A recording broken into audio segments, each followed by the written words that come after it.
ورحمۃ اللہ وبرکاتہ نحمدہ ونصلی علی رسولہ الکریم اما بعد۔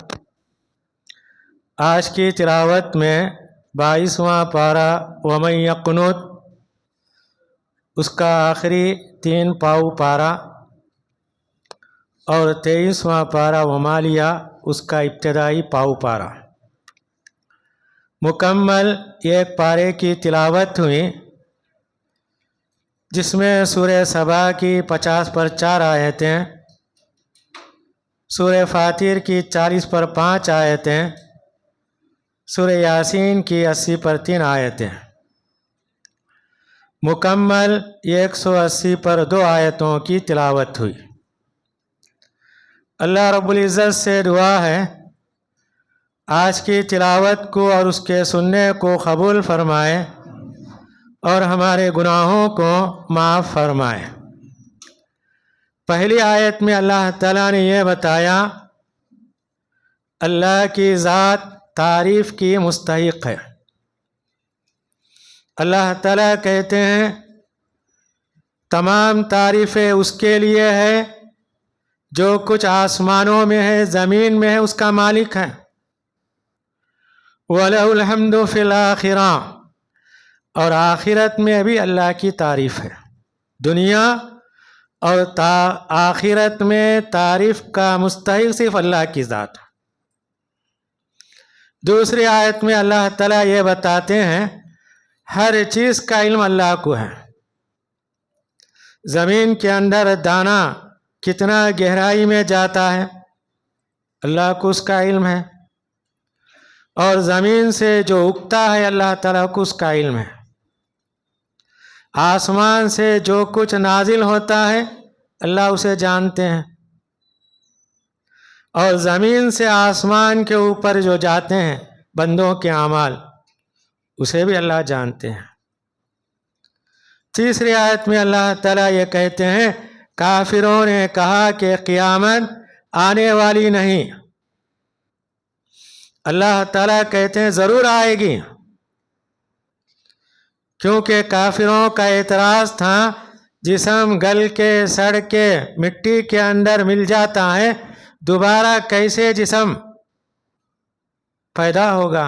تو اللہ تعالیٰ اس کا جواب دیتے ہیں تمہارا جسم مٹی کے اندر گل سڑ کے پرزے پرزے ہو جائے، ذرات ہو جائے، اللہ کو اس کا علم ہے۔ اس کے بعد اللہ تعالیٰ نے باپ اور بیٹے داؤد علیہ السلام، سلیمان علیہ السلام کا ذکر کیا۔ یہ دونوں اللہ کے شکر گزار بندے تھے۔ اللہ تعالیٰ داؤد علیہ السلام کے تعلق سے یہ کہتے ہیں ہم نے داؤد کو فضل عطا کیا، اللہ کی مہربانی ان کے ساتھ تھی۔ اللہ تعالیٰ کہتے ہیں جب وہ زبور کی تلاوت کرتے ہیں ان کی آواز بڑی مٹھاس والی تھی، پرندے پہاڑ ان کے ساتھ مل کے اللہ کی تسبیح بیان کیا کرتے تھے۔ پھر اللہ تعالیٰ کہتے ہیں ہم نے ان کو حکومت سلطنت عطا کی۔ اللہ کا ایک معجزہ یہ تھا کہ اللہ نے ان کے لیے لوہے کو نرم کر دیا، اور اللہ تعالیٰ نے ان سے کہا کہ تم جنگی لباس لوہے کے تیار ہوتے ہیں اسے تعمیر کرو، اسے بناؤ، اور اللہ تعالیٰ حکم دیتے ہیں جہاں جوڑ کے اندر کڑی لگانا ہے اسے اندازے سے کڑی لگاؤ۔ داؤد علیہ السلام سے پہلے صرف روکنے کے لیے ہتھیار آمنے سامنے جب ہوتے ہیں ڈھال کا استعمال تھا، جنگی لباس نہیں تھا۔ اللہ تعالیٰ نے ان کو یہ تعلیم دی کہ جنگی لباس اس انداز سے بناؤ۔ اس کے بعد اللہ تعالیٰ نے ان کے بیٹے سلیمان علیہ السلام کا ذکر کیا۔ اللہ تعالیٰ کہتے ہم نے ان کے لیے ہوا کو مسخر کر دیا۔ 1 مہینے کی مسافت اگر کوئی سواری پہ چل کے جاتا ہے، 1 مہینے کا عرصہ ہوتا ہے، اپنے تخت پر بیٹھ کے ہوا کے زور سے اس کا جائزہ لے کے صبح میں 1 گھنٹہ یا اس سے بھی کم وقت میں سیر کر کو آتے تھے۔ اسی طرح شام میں اپنے تخت پر بیٹھ کر اپنی ساری مملکت کا جائزہ لیتے ہوئے فلسطین آ جایا کرتے تھے۔ اللہ تعالیٰ کہتے ہیں ہم نے ان کے لیے ہوا کو مسخر کر دیا، اور اللہ تعالیٰ نے ان کے لیے تانبے کے چشمے بہا دیے، ان کے لیے جنات شیاطین کام کیا کرتے تھے، اللہ تعالیٰ نے ان کی خدمت کے لیے رکھ دیا تھا۔ بڑے بڑے دیگ، محلات، ہاؤس کے لگن تعمیر کیا کرتے تھے، اور اللہ نے یہ بھی کہا ہم نے شیاطین جنات سے ان کی حفاظت کی، جو کوئی شیطان جن ان کی بات نہیں سنتا ہم اسے عذاب دیا کرتے تھے۔ اس کے بعد اللہ تعالیٰ نے کہا اعملوا آل داؤد شکرا وخلیل من عبادی الشکور، اے داؤد کے خاندان والوں تم شکریہ ادا کرو۔ اور اللہ تعالیٰ بتاتے ہیں میرے بندوں میں صرف چند لوگ کیا ہیں؟ شکریہ ادا کرنے والے ہیں۔ حضرت عمر رضی اللہ تعالیٰ عنہ خلیفہ تھے، کعبۃ اللہ پہنچے، آپ نے ایک آدمی کو کعبۃ اللہ میں روتے ہوئے دعا کرتے ہوئے دیکھا۔ حضرت عمر رضی اللہ تعالیٰ عنہ سمجھے یہ پریشان حال ہے، اس کی پریشانی سننا چاہیے، اس کے انتظار میں کھڑے ہو گئے، وہ دعا کر رہا ہے۔ دعا ختم ہونے کے بعد اسے قریب کر کے بلائے، پوچھے کس بات پر تو رو رہا ہے؟ اگر کوئی ضرورت ہے مجھ سے مانگ۔ اس نے کہا اللہ کے گھر میں اللہ کو چھوڑ کے دوسروں سے مانگنا یہ سراسر کیا ہے؟ ناانصافی ہے۔ پھر اس نے کہا میں دعا کرتے کرتے سورہ سبا کی یہ آیت یاد آ گئی، اللہ تعالیٰ نے کہا اے داؤد کے خاندان والوں تم شکریہ ادا کرو، میرے بندوں میں چند لوگ کیا ہے؟ شکریہ ادا کرنے والے۔ میں نے اللہ سے دعا کیا اللہ ان چند بندوں میں مجھے بھی شامل کر دے، اس بات پہ میں رو رہا تھا۔ تو اللہ تعالیٰ نے باپ بیٹے سے کہا میرے اوپر تمہارے اوپر اللہ کی بے شمار نعمتیں، اسے استعمال کرتے ہو، تمہارا فرض بنتا ہے کہ اللہ کا شکریہ ادا کرو۔ اس کے بعد اللہ تعالیٰ نے سلیمان علیہ السلام کی موت کا ذکر کیا۔ وہ جنات سے کام لے رہے تھے، محلات تعمیر کروا رہے تھے، اپنے تخت پر بیٹھ کر عصا پہ ٹیکا لے کے ہوئے تھے، ہاتھ رکھے ہوئے تھے۔ ان کی موت آ گئی، کسی کو پتہ نہیں چلا۔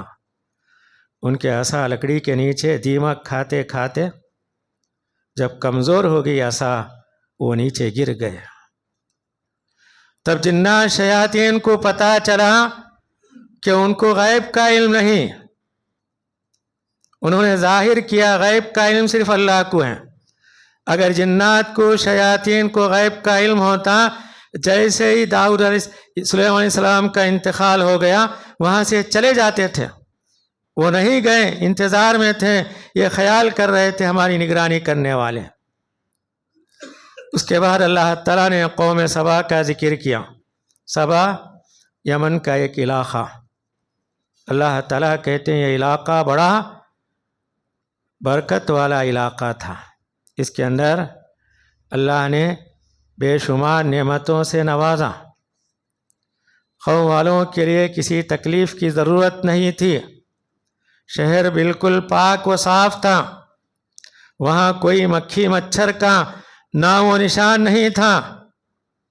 قوم والوں نے دونوں پہاڑ کے درمیان ڈیم بنا کے رکھا تھا پانی کی حفاظت کے لیے، اور شہر کے اطراف ہر قسم کے باغات تھے، درخت تھے، درخت اتنے گھنے تھے کہ چلنے والا دھوپ کو نہیں دیکھ سکتا تھا، چھاؤں ہی چھاؤں تھا۔ تو اللہ تعالیٰ نے کہا یہ شہر کیا ہے؟ پاک ہے، تمہارا رب کیا ہے؟ معاف کرنے والا ہے، اللہ کی نعمتوں کو استعمال کرو، اس کا شکریہ ادا کرو۔ مگر قوم سبا نے اللہ کی نافرمانی کی، انہوں نے کہا کہ ہم کو سفر میں مزہ نہیں آتا، کہیں ٹھنڈک ہونا، کہیں دھوپ ہونا، کہیں تکلیف ہونا چاہیے. انہوں نے کہا کہ یہ درخت ہم سے دور ہونا چاہیے کیونکہ درخت یہ ایک دوسرے سے لگے ہوئے ہیں. اور اللہ تعالیٰ کہتے ہیں ان کا سفر بالکل ٹھنڈے میں آسانی سے گزر جاتا تھا. صبح میں نکلتے دوپہر میں ایک گاؤں کو پہنچتے سکون اطمینان کے ساتھ. دوپہر سے نکلتے رات کو ایک گاؤں کو پہنچتے سکون اطمینان کے ساتھ. تکلیف کا کوئی ان کو مزہ نہیں لگتا تھا. ہر جگہ انہیں سہولت تھی, آسانی تھی. ان کی نافرمانی کی وجہ سے اللہ تعالیٰ نے ڈیم کو کھول دیا. سارے باغات فنا ہو گئے. جہاں درخت کھانے کے قابل تھے اللہ تعالیٰ نے ان باغات کو, ان درختوں کانٹوں کی شکل میں کڑوے اور کسیلے درختوں کا دیا. تو اللہ تعالیٰ کہتے ہیں ہم نے ان کی نافرمانی کی وجہ سے ہم نے ان کو عذاب کے اندر مبتلا کیا. اس کے بعد اللہ تعالیٰ یہ کہتے ہیں جو لوگ اللہ کو چھوڑ کر غیروں کی عبادت کرتے ہیں, اللہ تعالیٰ کہتے ہیں کہ غیر اللہ کائنات کے اندر جو ذرہ ہے اس کے بھی مالک نہیں. اللہ تعالیٰ نے ذرات کو بنایا. اللہ تعالیٰ کہتے ہیں وہ ذرے کو بنانے میں بھی شریک نہیں ہوئے, نہ وہ اس کے بنانے میں نہ انہوں نے مدد کی. اللہ تعالیٰ کہتے ہیں جب غیر اللہ کائنات کے ذرے کے اندر ان کی کوئی شرکت نہیں ہے تم ان کی عبادت کیسے کرتے ہو؟ ساری کائنات کا مالک کیا ہے؟ صرف اللہ تعالیٰ ہے. اس کے بعد اللہ تعالیٰ یہ کہتے ہیں جو تم اللہ کے راستے میں خرچ کرتے ہو تمہارا خرچ ہو جاتا ہے. اللہ تعالیٰ کہتے ہیں جو مال کم ہوا ہم اس کے اندر جان نشین بناتے ہیں. جو مال چلا گیا اللہ کے راستے میں, دنیا یہ خیال کرتی اس کا مال کم ہو گیا. اللہ کا وعدہ ہے اس مال کے اندر ہم ترقی عنایت فرماتے ہیں, برکت دیتے ہیں. حدیث قدسی ہے اللہ تعالیٰ کہتے ہیں ابن آدم تو خرچ کر میں تیرے اوپر خرچ کروں گا. صحیح حدیث ہے. نبی کریم صلی اللہ علیہ وسلم نے کہا روزانہ 2 فرشتے آسمان سے نازل ہوتے ہیں. ایک فرشتہ یہ کہتا ہے اللہ دینے والے کو اور دے, جو نہیں دیتا اللہ تعالیٰ اسے بربادی ہلاکت دے. روزانہ 2 فرشتے اترتے ہیں, دینے والے کے حق میں بھی دعا کرتے ہیں, نہ دینے والے کے حق میں وہ دعا کرتے ہیں. اس کے بعد اللہ تعالیٰ کہتے ہیں قیامت کے دن سارے لوگوں کو جمع کرے گا. جو لوگ اللہ کو چھوڑ کے غیروں کی عبادت کرتے تھے اللہ تعالیٰ ان سے پوچھے گا کیا تم نے دنیا کے اندر مجھے چھوڑ کر اپنی عبادت کی تم نے تعلیم دی؟ یہاں اللہ تعالیٰ جنات کا شیاطین کا ذکر کرتے ہوئے کہتے ہیں کہ تم لوگوں نے ان کو اپنی عبادت کی دعوت دی. وہ لوگ کہہ دیں گے ہم نے دعوت نہیں دی, ہم نے ان کو گمراہ کیا, پہلے سے وہ گمراہ تھے, ہمارے کہنے کی وجہ سے ہمارے پیچھے آ گیا. اس کے بعد اللہ تعالیٰ نے یہ بتایا کہ نبی کریم صلی اللہ علیہ وسلم تمہارے درمیان اللہ کے پیغمبر ہیں. وہ کیا کہتے ہیں اس کے بارے میں غور کرو. اللہ تعالیٰ کہتے تم میں سے 2 آدمی 3 آدمی نبی کیا کہتا ہے اس کے بارے میں غور کرو. اس کی بات سننے کے بعد تم فیصلہ کرو گے یہ دیوانہ نہیں ہے, کیونکہ عرب کے لوگ کہتے تھے کہ آپ دیوانے ہیں. اللہ تعالیٰ کہتے ہیں سنجیدہ بن کے ان کی بات کو سنو, تمہارا فیصلہ تمہارے سامنے آئے گا. یہ دیوانے نہیں ہے, یہ آخرت کے عذاب کو ہمارے سامنے اس کی شکلیں پیش کرتے ہوئے اس سے ڈرانے والے ہیں. اس کے بعد والی سورت سورہ فاتر ہے. پہلی آیت میں اللہ تعالیٰ نے یہ بتایا کہ اللہ تعالیٰ نے فرشتوں کے پر بنائے. کسی کو 2 پر ہیں, کسی کو 3 ہے, کسی کو 4 ہے. سب سے زیادہ پر حضرت جبریل علیہ السلام کو ہے. اللہ تعالیٰ نے ان کو 600 پر بنائے. نبی کریم صلی اللہ علیہ وسلم نے کہا ایک پر اور دوسرے پر کے درمیان اتنا فاصلہ ہے جیسا مشرق سے مغرب کے درمیان جتنا فاصلہ. 600 پر ہیں. اللہ تعالیٰ نے ان کو بنایا تو اللہ تعالیٰ کہتے ہیں فرشتوں کے جو ہم نے پر عطا کیے یہ اللہ کی تخلیق ہے. اس کے بعد اللہ تعالیٰ کہتے ہیں اللہ تعالیٰ کسی کو دینا چاہے دنیا کی کوئی طاقت اسے روک نہ سکتی، اور اللہ تعالیٰ جسے نہ دے دنیا کا کوئی انسان اسے دلا نہیں سکتا. ہر فرض نماز کے بعد ہم دعا کرتے ہیں سلام پھیرنے کے بعد، اللہم لا مانع لما اعطیت ولا معطی لما منعت. اے اللہ جسے تو دے اسے روکنے والا نہیں ہے، جسے تو نہ دے اسے دینے والا نہیں. اس کے بعد اللہ تعالیٰ نے یہ بتایا جو لوگ خبر کے اندر آرام ہیں کر رہے ہیں ان کو کوئی سنا نہیں سکتا. اللہ کے نبی بھی ان کو نہیں سنا سکتے. اللہ تعالیٰ خود کہتے ہیں وَمَا أَنْتَ بِمُسْمِعٍ مَّن فِي الْقُبُورِ، جو خبر میں ہے آپ ان کو نہیں سنا سکتے. چلے گئے ہوں عالم برزخ میں ہیں، ہمارے اور ان کے درمیان ایک آڑ ہے، یہاں کی بات وہاں نہیں پہنچ سکتی، وہاں کی بات ادھر نہیں آ سکتی. یہ قیامت تک یہ پردہ آڑ بن کے رہے گا. اس کے بعد اللہ تعالیٰ نے یہ بتایا جو لوگ اللہ کو چھوڑ کر غیروں کی عبادت کرتے ہیں اللہ تعالیٰ ایک مثال بیان کرتے ہیں کہ وہ کھجور کے بیج کے اوپر جو چھلکا ہے اسے بنا نہیں سکتے، اتنے محتاج ہیں. اللہ تعالیٰ نے کھجور کو بنایا، اس کے اندر بیج ہے، بیج کے اوپر ایک چھلکا ہے. تو اللہ تعالیٰ کہتے ہیں غیر اللہ اس چھلکے کے بھی مالک نہیں ہے، تم ان کو پکارتے ہو. اور اللہ تعالیٰ کہتے ہیں اگر تم قیامت تک ان کو پکارو گے وہ تمہاری پکار کا جواب نہیں دے سکتے. اس کے بعد اللہ تعالیٰ نے پہاڑوں کا ذکر کیا. پہاڑ کیا ہے؟ اللہ کی قدرت کو ظاہر کرتے ہیں. کہیں کالے پہاڑ ہیں کوئلے کے، کہیں سفید ہیں برف کے، کہیں لال ہیں. اللہ تعالیٰ کہتے ہیں یہ پہاڑوں کا اپنی جگہ قطار وار لائن سے کھڑا ہونا. کئی پہاڑ دھاری رنگ کے ہوتے ہیں. اللہ تعالیٰ کہتے ہیں یہ قدرت ہے، اس پر غور کرنے کا اللہ تعالیٰ ہمیں حکم دیتے ہیں. اس کے بعد اللہ تعالیٰ یہ کہتے ہیں جہنم والوں کو جہنم میں ڈال دیا جائے گا.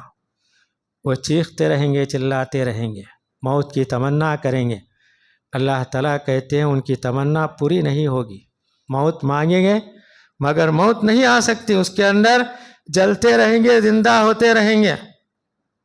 اور اللہ تعالیٰ ان سے کہیں گے دنیا کے اندر تم کو اتنی عمر ہم نے دی، اس کے اندر تم سمجھ سکتے تھے، نصیحت حاصل کر سکتے تھے. نبی کریم صلی اللہ علیہ وسلم نے کہا جو آدمی 70 یا 60 سال کا ہو گیا اللہ کے نزدیک اس کا کوئی عذر نہیں چل سکتا. یہ 60 سال یہ 70 سال کی عمر اسے غور کرنے کی، سمجھنے کی، اللہ کے بارے میں پہچاننے کی، آخرت کی تیاری کے لیے اللہ تعالیٰ نے یہ عمر عطا کی. اگر کوئی آدمی 60 یا 70 سال گزارنے کے بعد آخرت کے لیے تیاری نہیں کیا، آخرت میں اللہ کے سامنے عذر پیش کرتا ہے، اللہ تعالیٰ کہتے ہیں اس کا عذر کیا ہے؟ بیکار ہے. سورت کے آخر میں اللہ تعالیٰ نے یہ کہا اللہ بڑا مہربان ہے، لوگوں کے گناہوں کی وجہ سے فوراً اللہ تعالیٰ سزا نہیں دیتے ہیں. سزا دینے کے لیے اللہ تعالیٰ نے قیامت کا وقت متعین کیا ہے. اگر اللہ تعالیٰ دنیا کے اندر لوگوں کی گناہوں کی وجہ سے فوراً سزا دے دیں کوئی انسان دنیا میں نہیں باقی رہے گا. اس کے بعد والی سورت سورہ یاسین ہے. اس کے اندر اللہ تعالیٰ نے کئی مضامین بتائے. اس کے اندر ایک مضمون یہ ہے کہ اللہ کہتے ہیں ہم مردوں کو زندہ کرنے والے ہیں. جو بھی دنیا میں آیا انتقال کر کے چلا جاتا ہے، جب تک وہ زندہ رہا آخرت کے لیے کیا پیش کیا ہم اسے لکھتے ہیں. اور جو بھی وہ نشانات چھوڑ کے جاتا ہے، نشانات کے اوپر جو ثواب ملتا ہے اللہ تعالیٰ اسے لکھتے ہیں. جیسا کہ نبی کریم صلی اللہ علیہ وسلم کو جب معلوم ہوا بنو سلمہ مدینے میں ایک قبیلہ تھا، ان کا گھر مسجد سے دور تھا۔ انہوں نے خیال کیا نماز کے لیے جانا ہمیں ذرا دیری ہوتی ہے، کیوں نہ ہم مسجد کے قریب گھر بنا لیں۔ نبی کریم صلی اللہ علیہ وسلم نے ان سے کہا ایسا مت کرو، تمہارے چل کے آنا تمہارے قدموں کے نشانات پر اللہ کے نزدیک ثواب لکھا جاتا ہے۔ تو اللہ تعالیٰ یہی کہتے ہیں جو بندے نیک اعمال کر کے آگے بھیجتے ہیں اللہ اسے بھی نوٹ کرتے ہیں، لکھتے ہیں، اور ہمارے نشانات چاہے قدموں کے ہوں یا ہمارے جسم پر تلوار کے ہوں یا تیر کے ہوں، اللہ کے نزدیک اس کا ریکارڈ ہوتا ہے۔ اس کے بعد اللہ تعالیٰ نے ایک گاؤں کا ذکر کیا، وہاں 3 پیغمبر آئے۔ پہلے 2 پیغمبر آئے، گاؤں والوں نے ان کا انکار کیا، ان کو جھٹلایا۔ پھر اللہ تعالیٰ نے تیسرے پیغمبر کو بھیجا، گاؤں والوں نے ان کا انکار کیا۔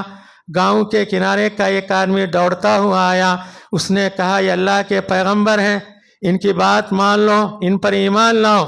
قوم والوں نے اس آدمی کو مار دیا، کہا کہ تمہاری جنت کی طرف چلے جاؤ۔ اللہ تعالیٰ اسے شہادت کے بعد جنت میں داخل کرتے ہیں۔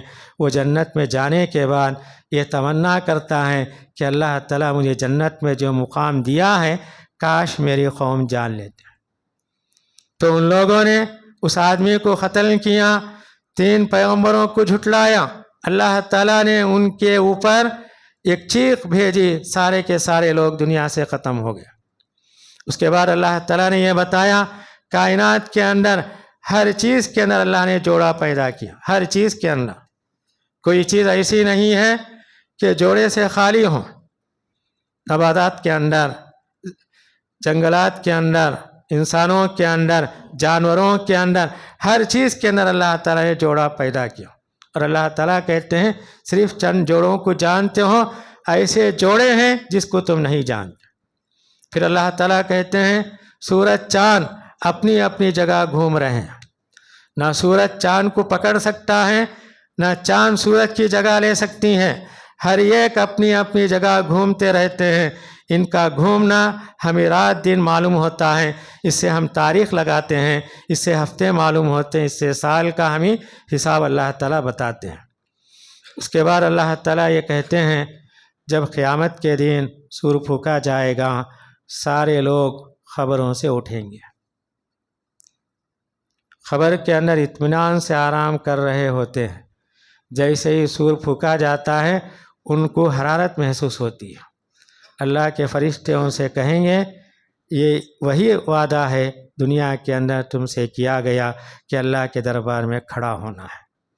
اس کے بعد اللہ تعالیٰ آدم علیہ السلام سے کہیں گے اپنی اولاد میں جنت والوں کو الگ کرو، جہنم والوں کو الگ کرو، دونوں الگ ہو جائیں گے۔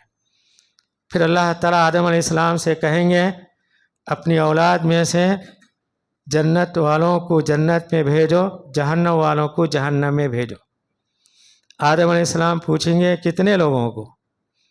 اللہ تعالیٰ کہیں گے 1000 میں سے 1 جنت میں، باقی 990 پر 9 جہنم میں۔ یہ بات سن کر صحابہ پریشان ہو گئے۔ نبی کریم صلی اللہ علیہ وسلم نے کہا 990 پر 9 لوگ یاجوج ماجوج سے ہوں گے۔ قیامت کے 10 نشانیوں میں سے ایک نشانی یہ ہے یاجوج ماجوج زمین میں آئیں گے، ان کا فتنہ ہوگا۔ تو اللہ تعالیٰ 999 لوگ جو جہنم میں جائیں گے یاجوج ماجوج کے خاندان سے ہوں گے۔ اس کے بعد اللہ تعالیٰ کہتے ہیں قرآن کیا ہے؟ نصیحت والی کتاب ہے، یہ نصیحت صرف زندوں کے لیے، مردوں کے لیے نہیں ہے۔ سورت کے آخر میں اللہ تعالیٰ نے 2 باتیں بیان فرمائی۔ عرب کے اندر جب وہ سفر کرتے آگ نہیں ملتی، 2 ہری ڈالیوں سے قریب کر کے اس سے آگ نکالتے تھے۔ اللہ تعالیٰ کہتے ہیں ہری ڈالیوں سے آگ نکلنا یہ میری نشانی ہے۔ آج بھی جنگلات کے اندر ہرے درخت کو رگڑنے سے آگ چنگاری نکلتی ہیں جس سے چولہا جلاتے ہیں۔ اللہ تعالیٰ کہتے ہیں یہ میری قدرت ہے۔ سورت کے آخر میں اللہ تعالیٰ اپنی قدرت بیان کرتے ہیں۔ اللہ تعالیٰ کسی چیز کے بارے میں کہے کہ وہ ہو، وہ چیز ہو جاتی ہے۔ اللہ کی اتنی بڑی قدرت ہے۔ تو اور آج کی تلاوت کے اندر یہ چند مضامین ہمارے سامنے پیش کیے گئے۔ اللہ رب العزت سے دعا ہے کہ ہم کو قرآن پڑھنے سمجھنے، اس کی تعلیمات پر عمل کرتے ہوئے ہمیں اس کے پیغام کو عام کرنے کی توفیق عنایت فرمائے۔ محترم حضرات، جیسا کہ عشاء کے بعد اعلان کیا گیا، جو ڈرائیور صاحب تھے ان کا ایکسیڈنٹ ہو گیا ہے، آپ تمام جاتے ہوئے ان کا تعاون کرتے ہوئے جائیں، اور خواتین بھی اپنا تعاون نیچے بھیجیں۔